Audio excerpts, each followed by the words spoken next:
Yuel! Oh my god, she is awful. In general, against the other characters, for example, right? I don't think she's that good.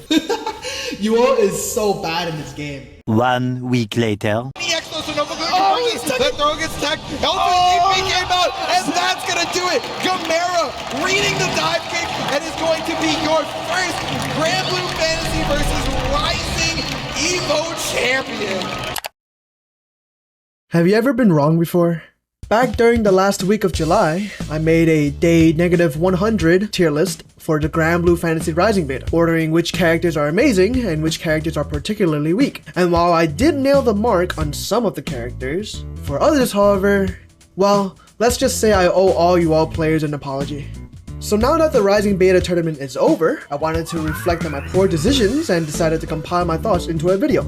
So in this video, I will go over the tier list that Gamera, the winner of the tournament, made and explain his thoughts on the strength of certain characters in the beta. And with him winning first place in both this year's and last year's Granblue tournaments at EVO, let's just say he's pretty credible and way more credible than me.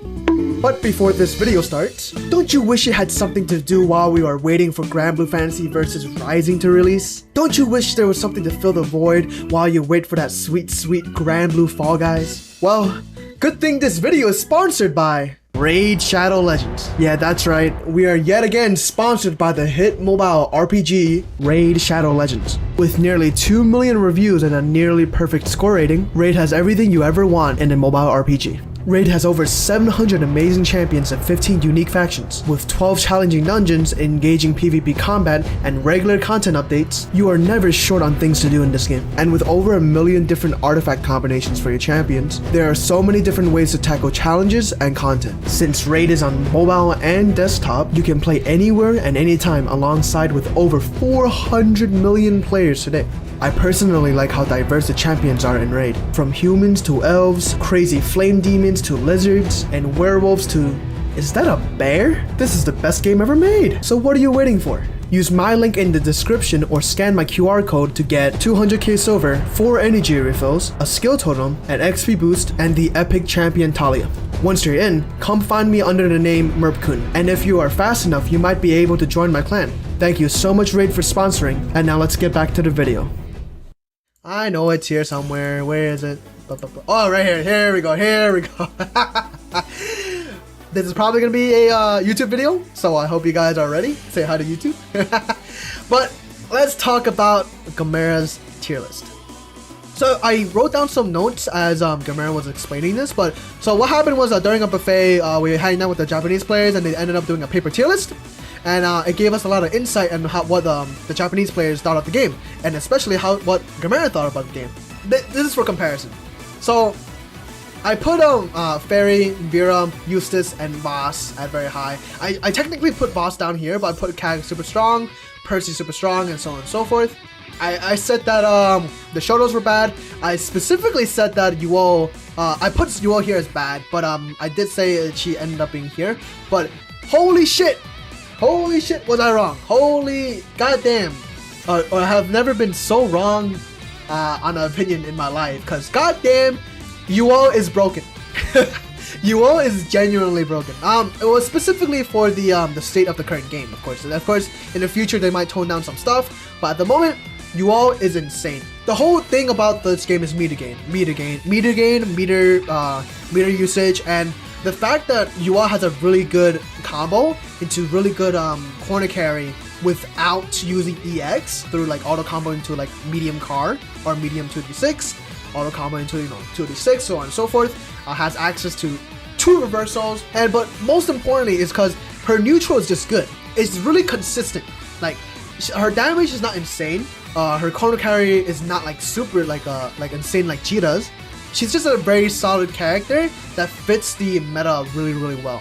Like she has a lot of meter gain, she has really good neutral, and her stance, the stance gives you all access to really easy plus frames for free and free meter. And that's why Yuel is really, really good in this version. And as you can see, she won the beta tournament, and Gamera ended up being first, and won against Ba and his Siegfried. Next up here, Percival. Percival, it's just, he didn't lose much. Here, he has a fireball, he has a DP. His buttons are insanely good. Far of H is an insanely strong button. So Percival's just been good. Like, Percival's just a good character in general. And that's why Percival will probably be... that's why Gamera thinks that Percival is probably the second best character in the game. Avatar Barao! This is a character that has eluded me. He doesn't enter meter penalty for using EX moves, I think. So it turns out Avatar Barao still enters meter penalty after using EX skills, but it doesn't matter simply because his whole gimmick is that he uses HP to have very little cooldowns on his EX moves. And not only that, in Rising, they made the HP cost a lot lower. So it meant that Avatar Barao can just spam EX moves over and over again. He can spam his plus frames over and over again. So it doesn't matter that he's in meter penalty because his EX moves are really good and can be spammed without worrying about a cooldown. And his damage is no joke. His damage is pretty high. If you get hit by this character, you can get run over really easily. And his he's still Bilal. He has access to like really strong buttons like Far H, Sweep, and so on and so forth. Coming up next, Siegfried. As you guys can see, Siegfried is a really good character. He doesn't need to rely on strike throw. He just bullies you in the corner with his Rekka. He has a really big buttons. He has access to a really good reversal. His ultimate DP is not vertical. It's horizontal. So it's really hard to bait it because it just goes really far and it catches a lot of stuff. But yeah, Siegfried does a lot of damage. He has really good neutral. He just goes in, he just does his stuff, and you die. And there's a reason why there's 2 Siegfrieds in top 6 for the beta tournament. Moving on, I'm just gonna quickly brush over the Shotos here. Gamera specifically prioritized having a fireball as being very good. I think having a fireball game helps generate meter as like very safely. So you can toss fireballs to gain meter safely without needing to like being up close to like generate meter and so on and so forth. And having a fireball in general in this game is really good. Yeah, Shotos like Catalina and so on and so forth are really good. Jira not as good as Yuel because she uses EX moves in order to do combos. She uses EX moves a lot like EX Fireball and EX Rekka. And so does Gran. He needs to use EX Fireball and EX Rekka in order to finish his combos, while Yuel only needs to use one EX move to finish her combo, which is just EX 2-6. Fairies is up here because same thing as what I said previously in the my previous tier list. Very good buttons, 2-6 whip, really good. She just generates a lot of meter for just playing her game plan. Really good overall. Zeta still has access to her funny pogo stuff through Sweep. And let's go over like the specific characters that I took note of. Okay, so beginning from the top of the list, we have Boss. As you guys can see here, Boss had Gamera rated really low as opposed to my high rating of Boss. The only reason why he is not in C is because he has good neutral. His buttons are huge, his fireball is broken, his neutral buttons are pretty good, like his Far 5L and his Far 5M is just really good. But the issue is, it's really hard to gain meter with this character. You can do auto combo into like a fireball and that's it. That's the extent of your meter gain. It's really hard to like stay in, and gaining meter with Basaraga is just a struggle for that character. And that's why Gamera rated Basaraga really low. Okay, Uno. Gamera mentioned or emphasized having a rising invincible DP for anti-airs is something Gamera values a lot in the character, and Uno doesn't have that. But that's not the main issue for Uno specifically. I find what Gamera said about Uno very interesting, and it's that Uno's main strength was that it's really hard to safe jab him because of parry, and it's really hard to safe jump him because of parry. Because Uno parry just hits you if you hit the parry. However, in Rising, essentially everyone in the game has access to that. So what he's trying to say is that Uno essentially got power crept by all the characters, which is really funny to me. Because I don't see it that way, but Gamera specifically just said that Uno in the base game has can't be safe jabbed, can't be safe jumped. But in this game, every character can do that. Every character can do ultimate DP, beats every safe jab, in some cases also beat safe jumps. He's just saying that Uno doesn't have much going for him, and he has just been power crept essentially, which is pretty funny and pretty interesting to look at. But yeah, that's what Gamera said. Like again, I don't really fully agree with him on that part. I feel like Uno, it should be like a little bit higher than Normaya at least. But yeah, that's what Gamera thinks. I'm just going over what he said. I'm not gonna. This is not my tier list. This is Gamera's tier list. I'm just gonna go over what he said. Eustace. Gamera did say that Eustace is a pretty good character simply because of one thing. He says that Eustace is the best fireball character in the game, and I agree with that. Eustace's charge medium shot beats through every single fireball. His EX balls really good at dealing with anti-airs and beats through most of the projectiles in the game. His EX moves in particular cover the entire screen. Like his EX balls does like the bounce around thing, right? And beats some supers. I think there was one clip where it was Blue versus Diphone, I think. Blue did ultimate skill on Diphone's reversal and it beat it. Like the ultimate skill just hit everywhere on the screen and beat Diphone's reversal super. His ultimate specials are really, really good. Gamera compared Eustace as the better Matera. Cause for Matera, you need to use EX moves in order to zone. A medium arrow, light arrow don't have enough projectile pierce to go through some fireballs and stuff, while Eustace can do it for free. He just charges up the medium fireball and just pierces everything. And that's why Gamera rated Eustace pretty high up. What's next? Cagliostro. He put Cagliostro at B. And I do agree, because, you know, Cag is a really bad character, and I think she needs buffs.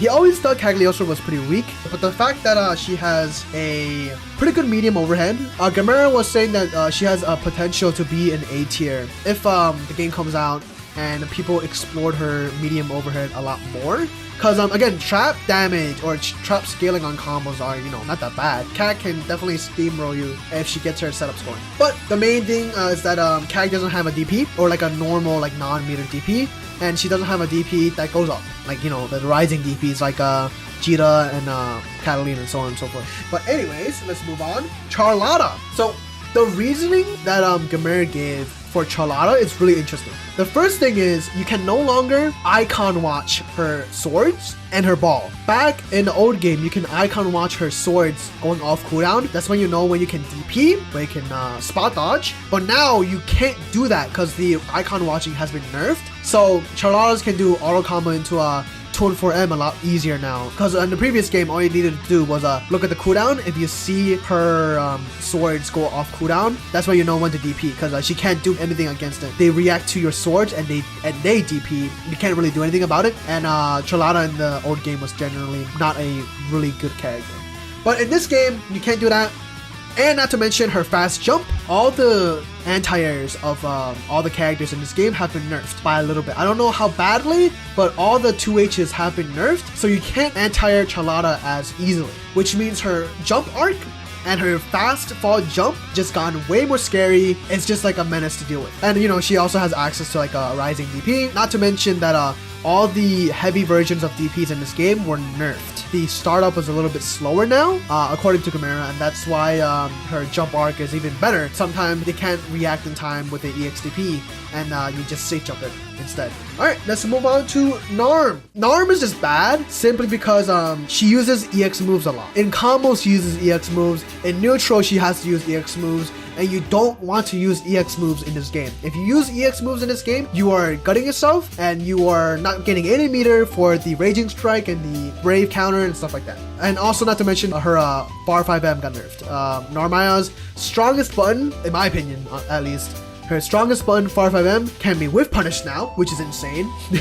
Usually you can't whiff punish that move. And the fact that she just uses a lot of EX moves just makes it so that she can't generate meter. And you know, I said that in my old tier list as well, so I got that right at least. What's next? So we have Vira. Here's the really polarizing opinion. So Gamera put Vira on B tier while I put Vira in Evo winning. There's really interesting reasonings why Vira is bad. So first of all, her game plan resolves around her building up 100 meter, popping SBA, and entering install. This mechanic as a whole has been gutted in Rising simply because you don't want to use your meter. So even if you do reach 100 meter, you never want to pop SBA because you just lose all your meter and you have to start from the beginning again. So that results in Vira needing to resort to her command grab in order to enter install. But as the game develops, people are going to get better at reacting to it, and it's just really hard for her to enter her win con because you never want to use the 100 bar just to enter install. Not to mention, her set play has been completely removed. Usually, after she gets a hard knockdown, she can do the funny fairy set play and get a really easy block string into generating a lot of meter. But the issue is you don't get hard knockdowns anymore. So it's really hard to set those up into getting free meter. And lastly, her EX Scarlet Oath, the EX like slashes, is the best move that a vira has. It's really good. It's really good. However, it's an EX move. So you can't use your best special. You have to resort to using medium specials, light specials, but you can't use the EX one because it puts you a meter penalty. So not only does it not hard knockdown anymore, but it puts you a meter penalty, and it's just really bad. So the fact that she relies on EX specials to combo just nerfs her a lot. Her best move no longer usable because of metering penalty, and she can't enter install because using 100 bar just to enter the install is just bad, because it leaves you susceptible to Raging Strike and so on and so forth. I didn't realize that when I put Vira up here. But her buttons are still good, but she has no way to hard knock down to set play anymore, and her win con requires you to get 100 bar or rely on a very slow command grab. But yeah, so that's why Vira is bad. Lance! This is really funny. So I think it was a Siege or something that asked JFK, how do you open up people as Lancelot in this game? JFK is the Lancelot player that got top 6 in the Rising tournament, and also 2nd place in the Vanilla tournament. And his response was, I'm trying to figure that out myself, which is really funny. Yeah, the only mix Lancelot has is Raging Strike. Lancelot just can't open up people. If you mash correctly on Lancelot, he can't run his Eureka offense on you. And yeah, the fact that he can only open up people with Raging Strike is not a good thing. It is genuinely pretty bad. He has stubby buttons, he can't get in, he can't open you up. It's just really bad for him, and that's why he's down here. What else? I think that's it for the characters. I think everything else is pretty explainable. Like you guys can probably tell, like the stories. No fireball. Needs EX to stay in.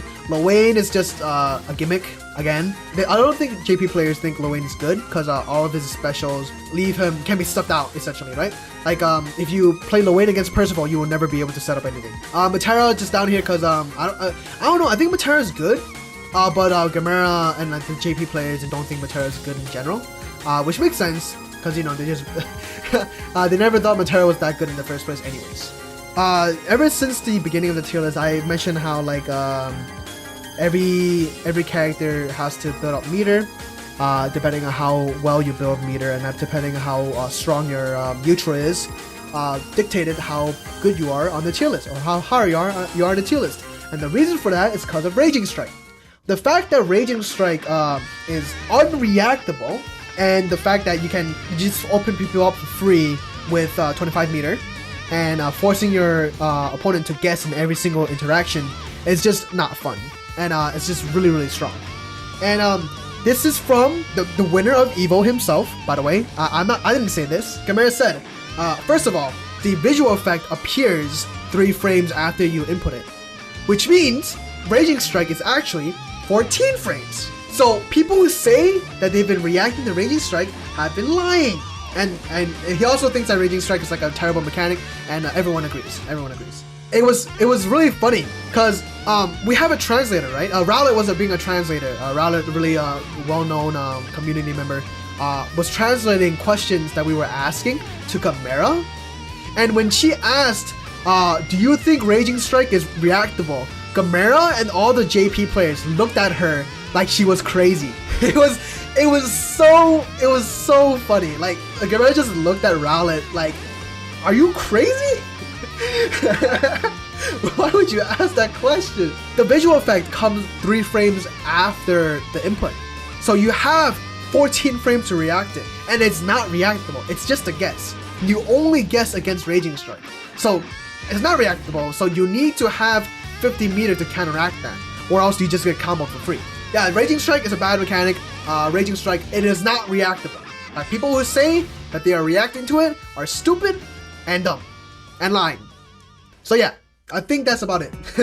I had a very fun time hanging out with the JP players, and this tier list that they gave us definitely opened my eyes a little bit on how the game should have been played and how the game revolves around the meta at the moment. Again, all of this is subject to change. They are going to implement new changes in the next beta, and hopefully they buff some characters and they nerf the raging strike mechanic. Good overview of how the game. As Maiku says, Cax cheeks TLDR. Basically.